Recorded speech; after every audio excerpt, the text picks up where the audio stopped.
Chapter 3. It took me a long time to understand where he came from.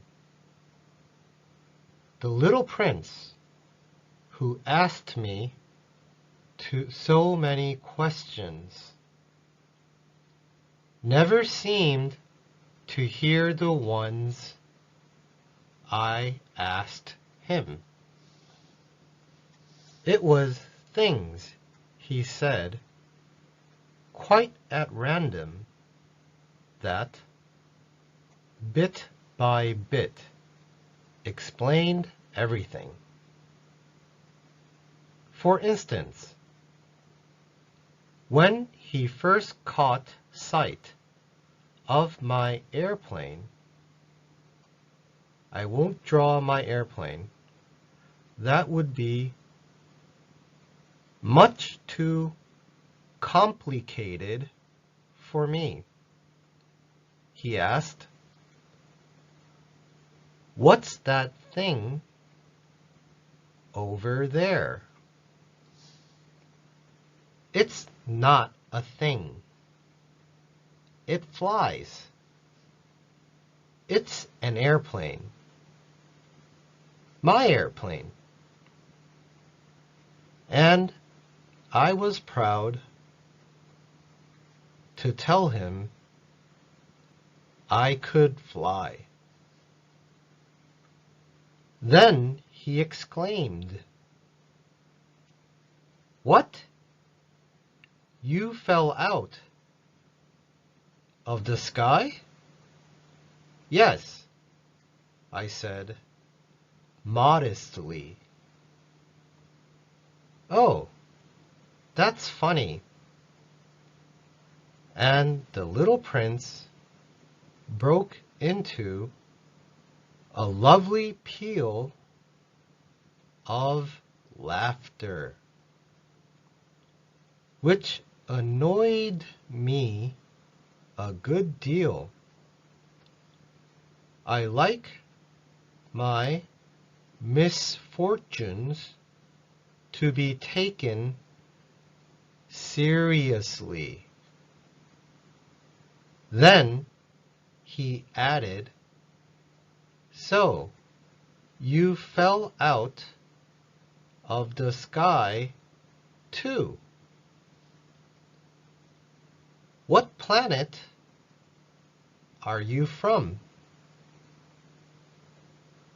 That was when I had the first clue to the mystery of his presence.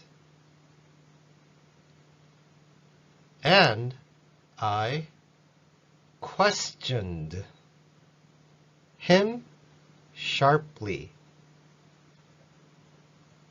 "Do you come from another planet?" But he made no answer. He shook his head a little, still staring at my airplane. "Of course, that couldn't have brought you from very far." And he fell into a reverie that lasted a long while. Then, taking my sheep out of his pocket, he plunged into contemplation of his treasure.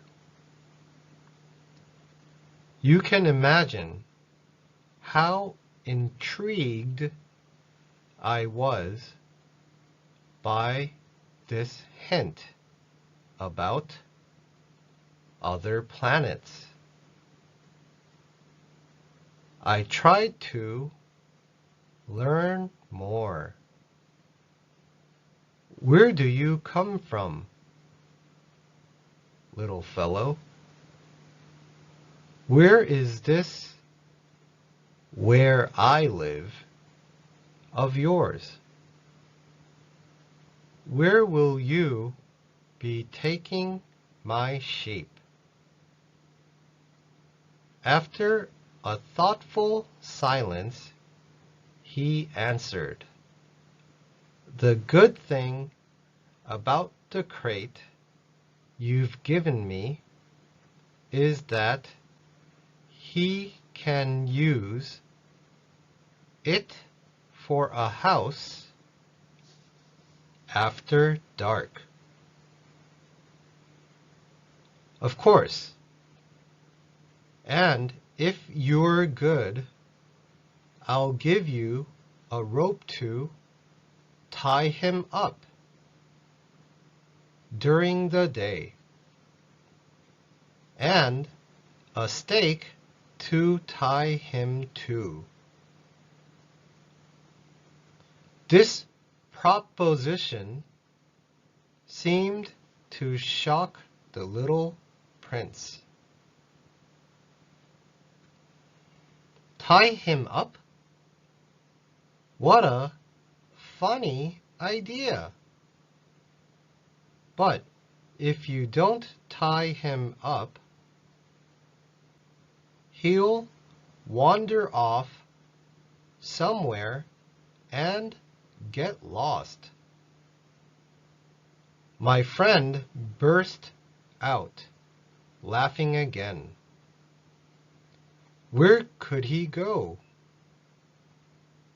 Anywhere. Straight ahead. Then the little prince remarked quite seriously, "Even if he did, everything's so small where I live."